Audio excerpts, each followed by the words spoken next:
என் இனிய தமிழ் நண்பர்களே, தெய்வீக குரலில் மனிதகுலப்பில் மீண்டும் உங்களை சந்திப்பதில் மனம் மகிழும் டாக்டர் எம் சந்திரசேகரன், ஸ்ரீ மீனாட்சி மருத்துவமனை, ஓமனூர். இப்பகுதியில் நாம் திருவள்ளுவர் எழுதியுள்ள குரல்களுக்கு உண்டான சிறுகதைகளை பார்த்து வருகிறோம். இக்கால மனித வாழ்வில் நடைபெறும் வாழ்வு நிகழ்வுகளை இக்கதையின் குரலின் பொருளாக கொடுத்துள்ளதால் திருவள்ளுவர் கருத்துக்கள் எக்காலம் பொருந்தும் என்பதை நாம் உணரலாம்.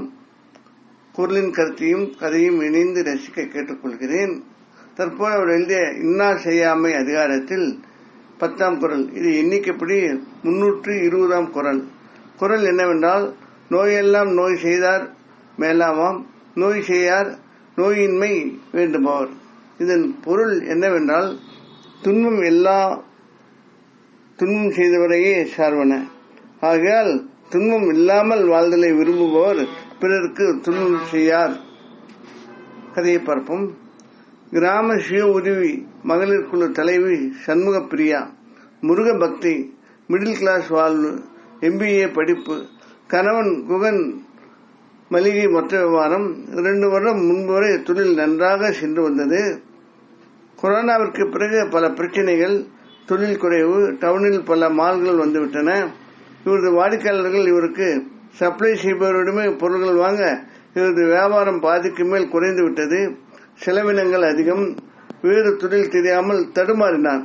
அப்போது சண்முக பிரியா தன் கடையில் வேலை செய்த சில பெண் பணியாளர்களை வைத்து அரசு வேலை செய்யும் தன் அண்ணன் மாரிமுத்து மூலம் பக்கத்து கிராமத்தில் மகளிர் சுய உதவி குழு ஆரம்பித்தார்.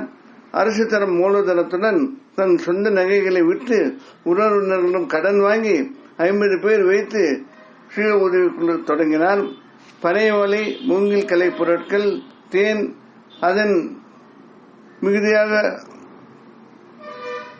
மதிப்பு கூட்டும் பொருட்கள், கிராம கரும்பு ஆலைகளில் இருந்து வெல்லம், பனை வெல்லம், கருப்பட்டி, அதன் மதிப்பு கூட்டும் பொருட்கள், தின்பண்டங்கள் விற்பனை என ஏற்பாடு பல செய்தார். வியாபாரம் பெருக அரசு கோரிய பொருட்காட்சிகள் மார்க்கெட்டுகளில் வைத்து வியாபாரம் செய்தும், தன் தனிப்பட்ட உதவியாளர் மூலம் தனியார் கடைகள் மால்களில் கொடுத்தும் வியாபாரத்தை பெருக்கினார் சண்முக பிரியா. வியாபாரம் பெருகி உற்பத்தி அதிகரிக்க இப்போது 150 உறுப்பினர்கள் இக்குழுவில் உள்ளனர். அரசும் தன் பங்கை உயர்த்தி தந்து செயல்பாட்டை பாராட்ட அடுத்த மாதம் விழா ஏற்பாடு செய்திருந்தது. சண்முக பிரியா உதவியாளர் சாருலட்சுமி விற்பனை, கொள்முதல் போன்றவற்றில் திறமையானவர். ஒருமுறை அவர் கொள்முதல் செய்ய 3 லட்சம் பணத்துடன் இருசக்கர வாகனத்தில் செல்லும் போது, குண்டும் குழியுமான ரோட்டில் செல்லும் போது பணப்பை தவறி விழுந்தது.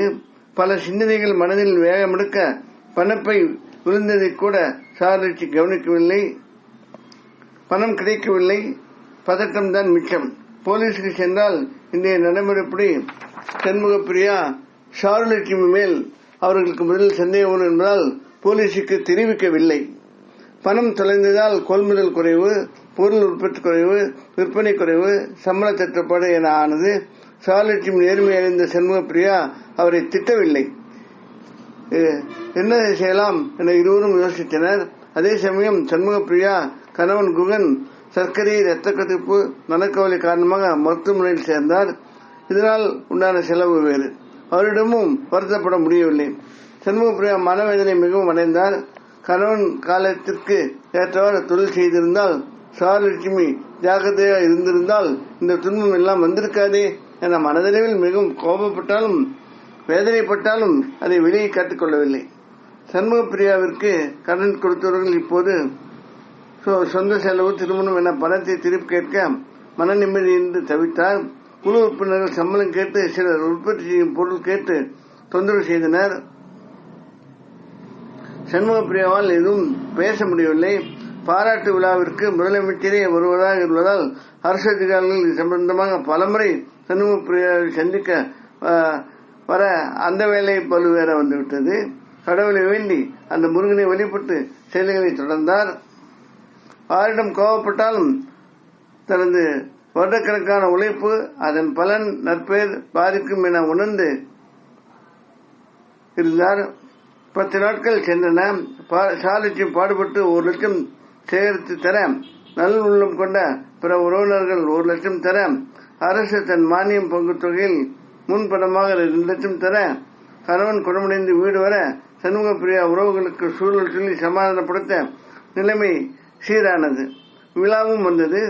முதலமைச்சர் வெகுவாக பாராட்டி கலைப்பொருட்கள் மற்ற மதிப்பு கூட்டும் பொருட்கள் தரம் கண்டு வெளிநாட்டிற்கு ஏற்றுமதி செய்ய வாய்ப்பு தருவதாக கூறினார்.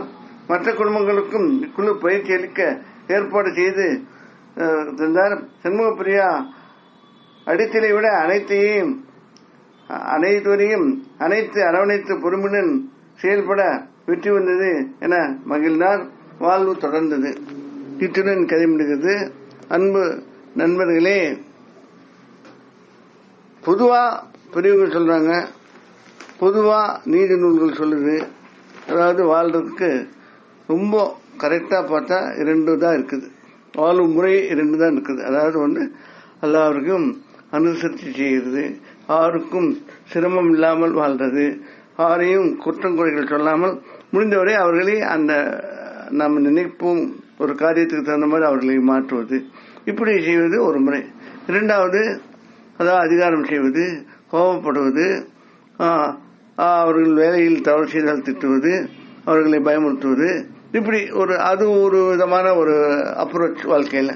ஆனா இந்த காலத்துல நம்ம இந்த சட்டத்திட்டங்கள் இந்த மாதிரிலாம் பார்க்கறப்போ ஒரு சுயநலங்கள் அதிகமாக இருக்கிற ஒரு சூழ்நிலையில இந்த மாதிரி ஒரு அனுசரணை ஒருத்தரை விட்டு கொடுக்காமல் கஷ்ட நஷ்டங்களில் இணைந்து வாழ்ந்து வெற்றி பெறுவது என்பதெல்லாம் கொஞ்சம் குறைவாகத்தான் இருக்கிறது. அதாவது ஒர்க் டு ரூல் அப்படிங்கிற மாதிரி நிறைய காரியங்கள் நடந்து கொண்டிருக்கின்றன. அர்ப்பணிப்பு வேலைகளும், அதாவது பிறர் வாழும் ஒரு எண்ணங்களும் தற்போது குறைவுதான். இருந்தாலும் நாம் நிறைய பேர் நிறைய தொழில் செய்வதால் நாட்டின் பொருளாதாரம் ஓரளவுக்கு உயர்ந்து கொண்டிருக்கிறது. ஆனால் நாம் எல்லோரும் அனுசரணையுடன், ஒற்றுமையுடன், சகிப்புத்தன்மையுடன் வாழ்ந்து தொழிலை அதிகப்படுத்தினால், மற்றவர்களை குறை கண்டு எல்லாம் நம் தொழில்களை அர்ப்பணிப்புடன் செய்தால் நமக்கு இன்னும் வெற்றி பலவாறு இருக்கும், பலர் பாராட்டும்படி இருக்கும் என்று நாம் கொள்ளலாம். இதில் என்னவென்றால், தொழில் மட்டுமல்ல, வாழ்க்கையில ஒரு சில வாக்குவாதங்கள், ஒரு சில துன்பங்கள், துயரங்கள், அதே மாதிரி சமுதாயத்தில் நாம் படும் ஒரு சில இழப்புகள், துன்பங்கள், துயரங்கள் யாவுமே இதே அப்ரோச்சுடன், அதாவது பொறுத்துக் கொள்ளுதல், ஓரளவு மற்றவர்களை துன்பப்படுத்தாமல் சிரமப்படுத்தாமல் வாழ்தல் என்பது நமக்கு நன்மை பயக்கும் என்பது திருவள்ளுவர் கருத்து. அதனை அவர் வலியுறுத்துகிறார். நாமும் இதனை சிந்திப்போம். வேறொரு குரலுடன், அதன் கதையுடன் மீண்டும் உங்களை சந்திக்க விரும்பும் டாக்டர் எம். சந்திரசேகரன், ஸ்ரீ மீனாட்சி மருத்துவமனை, ஓமலூர். இப்பகுதியில் வரும் கதை, கருத்து, பொருள், படங்கள் யாவும் கற்பனையானவை. அவை யாரையும் எதையும் குறிப்பிடுவது அல்ல. அவை கதை சொல்ல வந்தவை. இக்கதையில் வரும் படங்கள் வலைதளத்தில் எடுக்கப்பட்டது. அவற்றை பதித்திருக்க எங்களது மனமார்ந்த நன்றி. இக்கதையினை மற்றவருக்கு அனுப்பி இலக்கிய சேவை செய்து கேட்டுக்கொள்கிறேன். மனங்கவர் முருகனால் தமிழ் மேலும் வளர்ந்து மக்கள் வாழ்வு மலர்ந்திட, மக்கள் நல்வாழ்வு வாழ்ந்திட வேண்டி விடைபெறுகிறேன். வாழ்க தமிழ், வாழ்க திருவள்ளுவர், வாழ்க திருவள்ளுவர் எண்ணங்கள். வணக்கம்.